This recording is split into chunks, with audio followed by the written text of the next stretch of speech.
salve a tutti e benvenuti a questa nuova puntata di Soundtrack City. Ciao Massimo Privitera. Ciao Marco Testoni.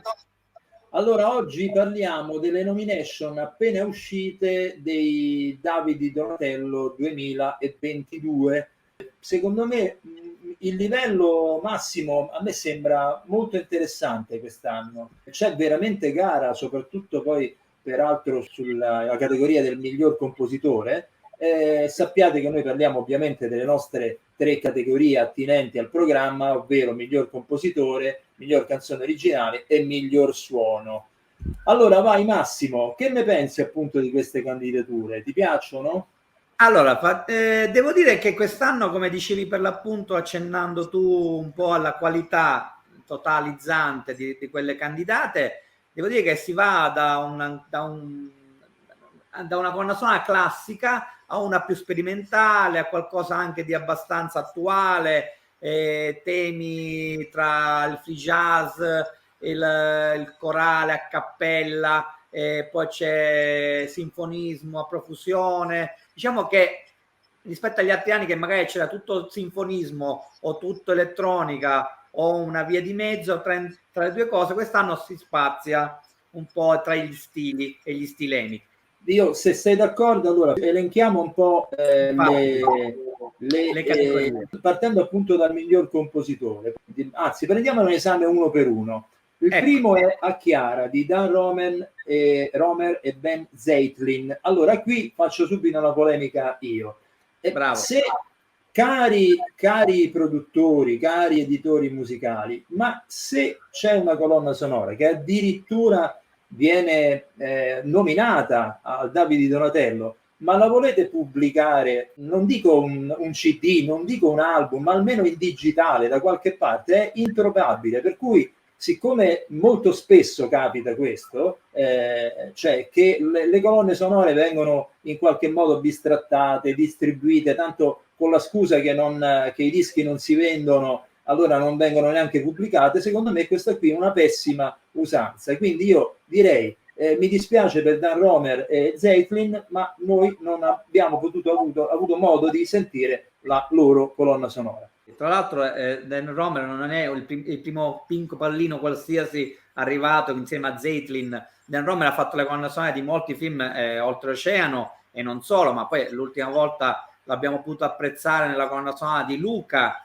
della Pixar, bellissimo film d'animazione, tra l'altro uno degli ultimi capolavori della Pixar. Era stato quello papabile per fare la colonna sonora dell'ultimo 007, però è un peccato non poterla ascoltare, l'abbiamo cercata ogni dove, ve lo assicuriamo. Allora, ci dispiace per questa coppia di compositori, andiamo avanti. America Latina dei Verdena. Allora, dico subito io, dunque, per quanto mi riguarda, mi è piaciuta, mi sono appuntato alcune cose, ho sentito dell'elettronica, della ballad indie, delle voci trattate, di area post-rock. Ecco, quindi chi ama ad esempio i Mocadelic, ecco, questo è un tipo di colonna sonora che più o meno sì, va verso quelle zone lì. No, condivido pienamente tutto quello che tu hai espresso come disamina sulla colonna sonora. L'unica cosa che mi ha un po' insospettito, ma questa è una polemica che faccio io, su Spotify sono andato a cercare America Latina la colonna sonora e c'è scritto music inspired, cioè musica ispirata, quindi voglio capire qual è effettivamente i pezzi che sono finiti nel film, che io purtroppo non ho visto, quindi non posso giudicare avendo effettivamente guardato l'opera dei Fratelli di Innocenzo, quindi non so quali di quei pezzi che si sentono su Spotify sono effettivamente poi finiti sul film. Quindi anche qui andiamo avanti. Aria ferma, Pasquale Scialò. Allora, questa colonna sonora, io lo dico subito, a me è piaciuta tantissimo proprio perché finalmente ho sentito qualche cosa di sperimentale, qualche cosa di inusuale. È vero che somiglia molto ad esempio come sound a quella di Birdman di Sanchez, perché c'è questa batteria, queste percussioni in primo piano, soliste, ma è interessante anche l'abbinamento con i cori. Insomma, a me questa, dal punto di vista proprio sperimentale, mi è piaciuta molto. A te Massimo? Idem, come sopra, ho trovato citavo poc'anzi free jazz, proprio un jazz libero, abbastanza performativo, improvvisato. In realtà da improvvisato non c'è nulla, perché c'è sempre tutta una logica ovviamente di architettura sonora dietro. E Shalò è interessantissima, anche il film d'altronde lo è un'opera molto molto importante, forte visivamente, quindi devo dire che le due cose si abbinano alla perfezione. Andiamo su Diabolic, abbiamo dedicato una puntata intera, la nostra puntata numero 0 di Soundtrack City Plus, quindi che altro dire di loro? Hanno fatto Pipio, Aldo Descalzi, hanno fatto una colonna sonora molto in tema con l'eroe nero, nel senso vestito di nero. Insomma, ne abbiamo parlato lungamente, no? Abbiamo fatto i complimenti al tipo di scelte, alle canzoni che c'erano all'interno. Vabbè, se non vi ricordate la nostra puntata, vi consigliamo di andarvela a vedere, anche perché è la prima puntata di Soundtrack City Plus ma free, quindi la trovate tranquillamente. E con loro abbiamo parlato di questa scelta di rifarsi le sonorità di Lalo Schifrin, dei polizieschi americani, poi Bernard Herrmann ovviamente, e tanto blaxploitation all'italiana, proprio funky, nel loro stile molto l'ispettore Coliandro, e dei pezzi anche molto crooner, molto swing, molto lounge, di Pippi Aldo Descalzi. Una colonna sonora incredibilmente bella, quindi andatevi a riascoltare la nostra puntata. Allora, Freaks Out, qui su Freaks Out mi tocca espormi, cioè nel senso, secondo me Freaks Out, ecco, tra tutte le colonne sonore tra tutte queste 6 colonne sonore io la giudico non la migliore, perché sennò sembra che le altre siano peggiori, ma quella decisamente più completa, quella che meriterebbe la sottolineatura di questo lavoro di orchestrazione, di composizione, anche di scelta di canzoni. Insomma, è una colonna sonora come non se ne sentiva da parecchio, soprattutto si sente una grandissima attenzione a questo aspetto, all'aspetto musicale del film. D'altronde uno dei 2 firmatari è Gabriele Mainetti, oltre a Michele Braga, che è anche il regista del film. Allora, guarda, hai detto una cosa perfetta, nel senso che è ricca tematicamente, è un'orchestrazione incredibile, arrangiamenti incredibili, si rifà un po' alla nostra vecchia storia della colonna sonora del cinema italiano. Io pensavo a Carlo Rustichelli, Rizzo Ortolani, Trovaioli, Rota, tantissimo Rota, ma anche tanto Zimmer. Ci sono nelle scene di battaglia, nelle scene più cruente, molto alla Gladiatore. E ricordiamo che anche le musiche addizionali sono anche di Emanuele Bossi, che comunque ha portato molto di sé in questa colonna sonora di Michele Braga e Mainetti, interessantissima. Ricordiamo anche in questo caso che abbiamo fatto una puntata speciale appunto dedicata a Freaks Out, che potete vedere. Andiamo sull'ultima delle colonne sonore, I fratelli di Filippo di Nicola Piovani, peraltro editata da Bixio. Dunque, qui si entra proprio ormai in un grande classico, ovviamente, perché Piovani è il nostro compositore forse più conosciuto all'estero, sicuramente il più noto, e questa colonna sonora è proprio la quintessenza del suo stile, direi, no? L'unico aspetto che io credo sia giusto sottolineare è che qui si sente la provenienza, la formazione teatrale di Piovani, non solo perché lo richiama anche il soggetto, cioè i fratelli di Filippo, ma perché si sente che Piovani ha fatto sempre dei gran lavori anche dal punto di vista delle colonne sonore teatrali. No, condivido appieno il tuo giudizio, la tua critica è positiva, perché comunque è una bella colonna sonora, molto tematica, c'è una differenziazione di temi, sempre nello stile, proprio il tocco di Piovani c'è, si sente subito. Il film è molto bello, ve lo consiglio a chi ama soprattutto la storia dei fratelli di Filippo, quindi veramente vi consiglio la visione, come vi consiglio la visione di tutti gli altri film che sono in queste 6 candidature citate dal punto di vista della miglior colonna sonora. Bene, allora io direi a questo punto di passare alla seconda categoria, che è, eccola qui, la miglior canzone originale. Dunque, andiamo veloci. Allora, Diabolic, la profondità degli abissi, anche questo ne abbiamo parlato abbastanza lungamente nella puntata. Io non faccio che ripetere che questo pezzo di Manuel Agnelli si rifà evidentemente proprio al sound molto rock, molto rock e molto prog. Devo dire che l'ho trovato molto, molto ascoltabile, udibile più al di fuori delle immagini del film che nel film stesso. Il film stesso mi aveva dato un po' fastidio. Devo dire che separato dalle immagini, all'ascolto su disco, su vinile, splendido vinile che è uscito, funziona tantissimo, è una bellissima canzone. Allora, la seconda canzone è tratta dai fratelli di Filippo, Faccio a polca, musica come vedete di Nicola Piovani, addirittura i testi li ha fatti Nicola Piovani con Dodo Gagliarde e interpretata da Anna Ferraioli Ravella. Allora, ho sentito questo brano, insomma, è la classica canzone teatrale che ci sta esattamente proprio con il mondo di De Filippo, che altro dire, è una bella ricostruzione. È proprio in linea col film, quindi va benissimo, va benissimo. Allora, dopodiché abbiamo Just You, tratto dall'Arminuta, ho detto bene, musica e testi di Giuliano Taviani, Carmelo Travia, interpretata da Marianna Travia, che immagino sarà figlia, forse figlia di Carmelo, la figlia di Carmelo. Comunque è una parente di Carmelo, non ci sono dubbi su questo. su questo. Allora, a me l'impressione che mi ha dato è questa canzone sospesa, sognante, molto intensa, molto interessante, anche la voce di questa appunto Marianna Travia. Sottoscrivo in pieno, non aggiungo altro.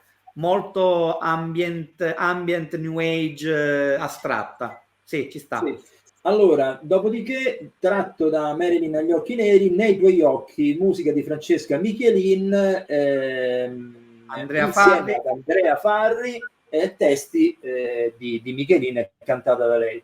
Allora, dico la mia sempre, dunque la Michelin è passata alla storia per l'ultimo Sanremo, ma anche per tante altre cose che ha fatto. In questo brano credo che l'influenza di Elisa si sente in maniera molto importante, per cui chi ama quel tipo di sound là è sicuramente accontentato. Per quanto mi riguarda, io dico che mi piacerebbe sentire la Michelin che magari si emancipa il suo stile da quello di Elisa, perché è veramente molto, molto, molto simile. Non pensi, Massimo? Sì, guarda, concordo pienamente, perché se non avessi letto che era di Francesca Michelin e avessi solamente ascoltato la canzone, avrei detto una nuova canzone di Elisa, e invece mi dispiace perché la Michelin ha una bellissima voce, una bellissima interprete, è capace, quindi Michelin, fai Michelin, non fare Elisa. Andiamo invece su Piccolo Corpo, musica di Frederica Stahl, testi di Laura Samani, interpretata da Celeste Cescutti, coro popolare. Come abbiamo iniziato, finiamo, cioè nel senso, anche qui forse il pezzo è bellissimo, la canzone deve essere stupenda, ma noi l'abbiamo ricercata ovunque e ad oggi non si riesce ad ascoltare. Quindi anche in questo caso dico, cari editori musicali, fate qualche cosa, cioè nel senso, anche perché questo è il lavoro dei musicisti che andrebbero insomma in qualche modo pubblicati e fatti conoscere. Infatti. Andiamo sul miglior suono. Eccoli qui. Allora, qui abbiamo innanzitutto i film sono Aria ferma, È stata la mano di Dio, Ennio, Freaks Out e Qui rido io. Ok. Anche questo è un film teatrale sulla vita appunto di Scarpetta.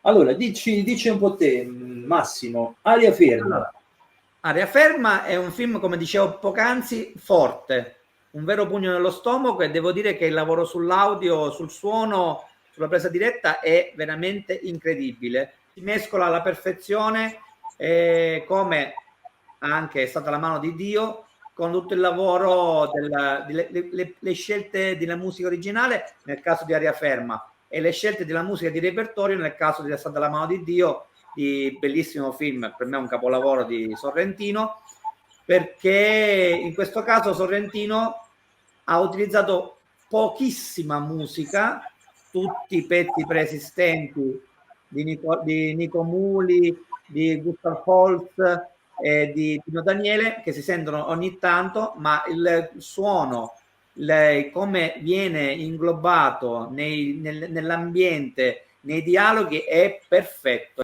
Di Ennio ne parliamo alla fine, parliamo di Freaks Out e Qui rido io. Allora, Freaks Out, anche qui, stesso discorso come è stata La mano di Dio. Lavoro, poi vabbè, Freaks Out è un blockbuster, è un film d'azione, fantasy, d'avventura, quindi proprio c'è un lavoro sul suono anche lì incredibile, spari, esplosioni, quella sottile riverbero dell'ambiente che si va a mescolare con la musica e diventa dialogo. Anche qui un lavoro perfetto, devo dire molto americano. Qui dico io purtroppo non posso dire nulla, che non sono riuscito a vedere il film ed ero interessato. Chi l'ha visto mi ha detto che da un punto di vista di rapporto suono e pezzi preesistenti classici diciamo che il lavoro viene svolto alla perfezione, però non posso, diciamo, è una critica di rimando, quindi non ho la voce in capitolo in questo caso. Allora, concludiamo non a caso con Ennio, non a caso perché sicuramente gli altri film sono Freaks Out, stiamo parlando insomma di una cura del suono fuori dal normale, ma Ennio, il lavoro che è stato fatto sul suono di Ennio è qualche cosa, anche in questo caso ne abbiamo parlato sulle puntate, è un lavoro pazzesco di editing audio, pazzesco ragazzi, cioè se sentiamo nel dettaglio di quello che è stato un lavoro dove pensate a quanto materiale sonoro raccoglie questo documentario, pensate a montarlo dal punto di vista non solo video ma dal punto di vista dell'audio, quindi io sicuramente direi che Gilberto Martinelli, Fabio Venturi, collaboratore storico di Morricone, Gianni Pallotto e che è il nostro amico che viene spesso in programma e che io sappia anche Francesco Balocchia, che non figura qui, hanno fatto un lavoro egregio. Sì, ma condivido. Devo dire che Gianni Pallotto l'abbiamo intervistato in Soundtrack City Plus proprio parlando di Ennio, è una puntata speciale e il lavoro è straordinario, è un vero capolavoro, quindi già solo per questo si meriterebbe il premio in questa categoria, perché veramente chi ha visto il film è un lavoro certosino di una difficoltà estrema che magari a un orecchio disattento non si nota, ma c'è veramente a livelli di opere d'arte. Anche perché assemblare materiali, ripeto, di diversa provenienza è di una difficoltà incredibile. Quindi, ragazzi, complimenti. Senza nulla togliere agli altri film che sono, ripeto, eccelsi anche quelli. In conclusione, faccio una piccola considerazione. Avrei candidato nella sezione miglior compositore due colonne sonore, secondo me, molto molto importanti dell'anno appena passato e quindi candidabili, ed è Tre piani di Franco Piersanti, un lavoro di una poeticità di quelle veramente estreme, come è insito nella stile e nella classe di uno dei grandi compositori italiani che abbiamo, che è Piersanti per l'appunto, per Nanni Moretti. E poi il lavoro di ricerca sonora, di musica industriale che si mescola a musica sperimentale tra il jazz e la fusion, e Massimiliano Mechelli per A Classic Horror Story, una colonna sonora che ho recensito che è molto molto particolare. Non lo conosco questo lavoro, ma mi associo invece all'assenza di Piersanti, che insomma è un po' evidente, è un'assenza che grida. Nulla toglie, voglio dire, alla potenza di questa colonna sonora, e l'abbiamo fatta sentire anche su Soundtrack City durante la serata tributo a Ennio Morricone, diretta tra gli altri da Piersanti. Piersanti seguì anche alcuni temi di Tre piani. Appuntamento Davide Donatello il 3 maggio, evento su Rai 1 come ogni anno, e poi, cosa ancora più importante, ACMF in collaborazione con l'Accademia del Davide Donatello presenta le 5 candidate al premio Davide Donatello per le categorie miglior compositore e miglior canzone originale il 20 aprile alle 20:30 alla Casa del Cinema in Villa Borghese di Roma. Ok, allora grazie a tutti, grazie Massimo, andate al cinema, sentite le colonne sonore e soprattutto protestate con gli editori che non le fanno uscire queste colonne sonore. Ecco. Ciao, alla prossima. Ciao.